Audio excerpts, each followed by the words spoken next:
নমস্কার, মায়া কিচেন থেকে সকলকে শুভেচ্ছা জানাচ্ছি। তো আজকে তোমাদের কাছে একটা নতুন রেসিপি রান্না নিয়ে আসছি। তো কি রান্না আমি নিয়ে এসেছি তো তোমাদেরকে আমি দেখাচ্ছি। এটা হলো কই মাছ। কই মাছে দেখো আমি হলুদ আর নুন ভালো করে মাখাবো। আমার ভালো করে মাখা হচ্ছে। কই মাছ দিয়ে আমি লতি কই লতি তরকারি তৈরি করব। তো আমার তেলটা গরম হয়ে গেছে। এবার আমি এক এক করে আগে মাছটা আমি ভেজে নেবো।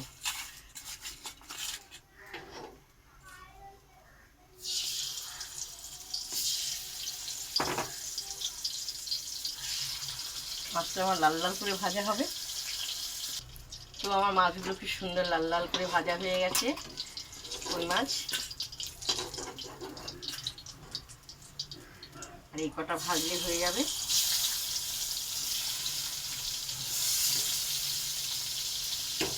সুন্দর সম্পূর্ণ ভাজা হয়ে গেছে।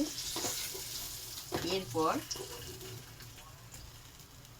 তো আমি একটু পরিমাণে তেল দেবো। তো আমি ফোড়নে রাঁধুনি দেবো। এই যে রাঁধুনি রাঁধুনি ফোড়ন দেওয়া হলো। এরপর যখন আমি লতি আগে থেকে সিদ্ধ করে রেখে দেওয়া হয়েছে, তো আমার তেলটা সম্পূর্ণ গরম হয়ে গেছে। এবার লতিটা তেলে ছেড়ে দেওয়া হলো। এরপর আমি নাড়বো।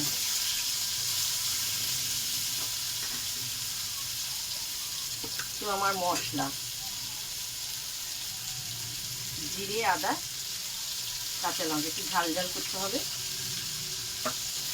এরপর আমি একটু নেড়ে চেড়ে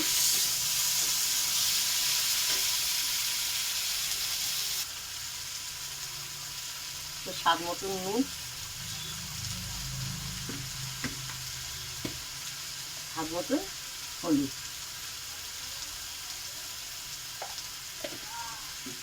দিয়ে আমি একটু নাড়াচাড়া করবো।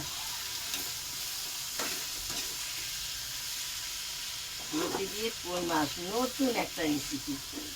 তোমরা কারা কারা খেয়েছো বলবে তো।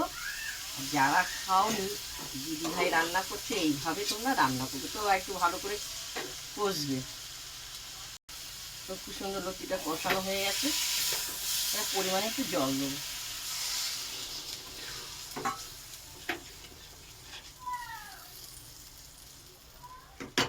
এরপর আমি মাছগুলো উপরে দিয়ে দেওয়া হলো সব।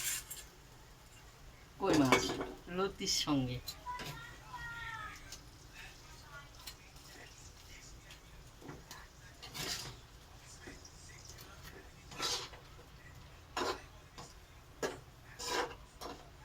এরপর 10-20 মিনিট একটু ফুটবে। তোমার 10-20 মিনিট হয়ে গেছে। আমার তরকারিটা সম্পূর্ণ রেডি। তো আমি ধনেপাতা ছিটিয়ে দেওয়া হবে। উপরে ধনেপাতা দিয়ে হবে। এরপর আমি প্লেটে নামাবো।